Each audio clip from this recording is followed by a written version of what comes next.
Good evening, and thank you for tuning into SEA Squared. I'm Allie. And I'm Sydney, and tonight's topic is about human trafficking. Human trafficking is one of the fastest growing crimes in the world. Human trafficking is the world's second largest criminal enterprise next to drugs. Human trafficking is the illegal movement of people, typically for the purpose of forced labor or commercial sexual exploitation. Human trafficking affects every country of the world. These children may be forced into work in sweatshops or construction sites, or in the houses as domestic servants. Some are forced to work in brothels and strip clubs, or even for escort and massage services. Some of these children are sold into human trafficking by their families because they can't afford to take care of these poor children. Others are abducted off the streets and forced into it that way.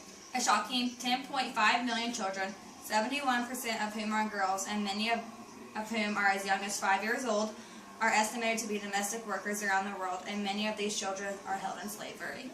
There are an estimated 50,000 slaves in the United States, and an additional 17,500 are being trafficked into the country every year.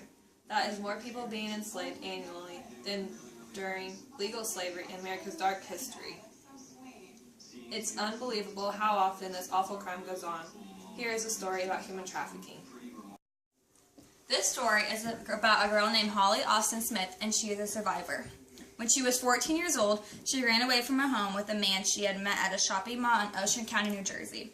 After exchanging numbers, this man called at night while her unknowing parents watched television in the living room. They talked multiple times.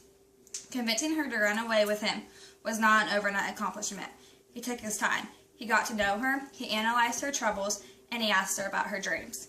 She wanted to be a songwriter, she wanted to meet Julia Roberts, and she wanted to see Jim Morrison's grave in Paris, France. The year was 1992. She was on summer break from 8th grade middle school, and her freshman year of high school loomed in the distance like an angry bull.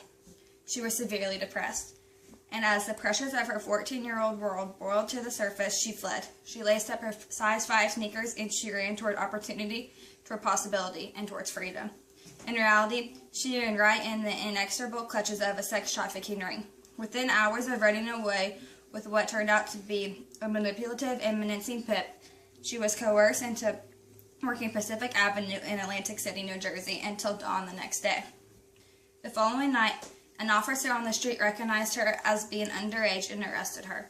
Although she was soon recognized to be a victim, the specialized aftercare needed for a trafficking victim did not yet exist. The journey towards healing was a long and bumpy road indeed.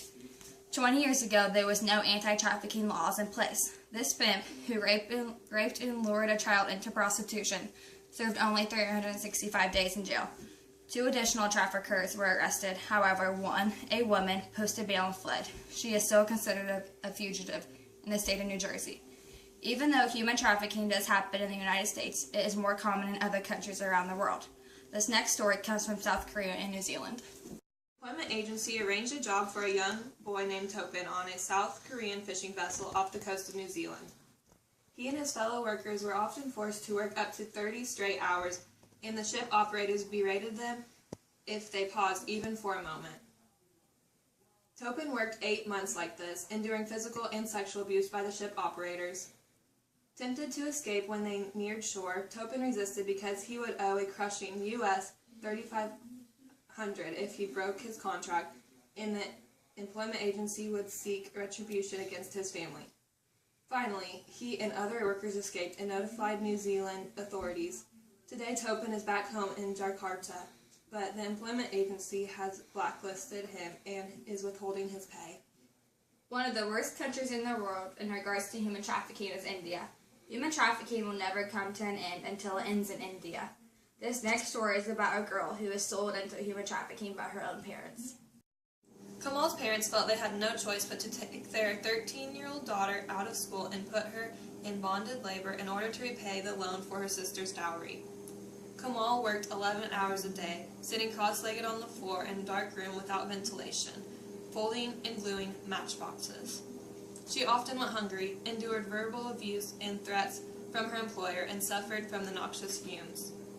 She became so depressed by what she saw as a never-ending bleak future, she attempted to take her own life.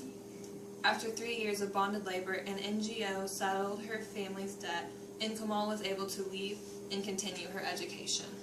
Now that you have heard these horrific stories, here are a few chilling facts about human trafficking.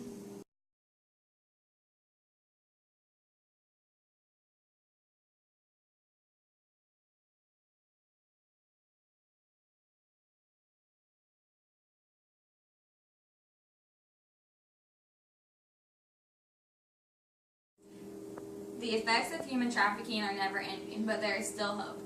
There are many different things that people, just like you and I, can do. Marshall High School students can research what companies use child labor, and they can stop using their products in order to put an end to human trafficking.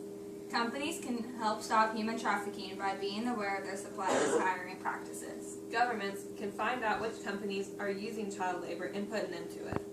They can enforce laws about buying products from certain companies that do use child labor and human trafficking. If you thought slavery ended in 1865, you're wrong.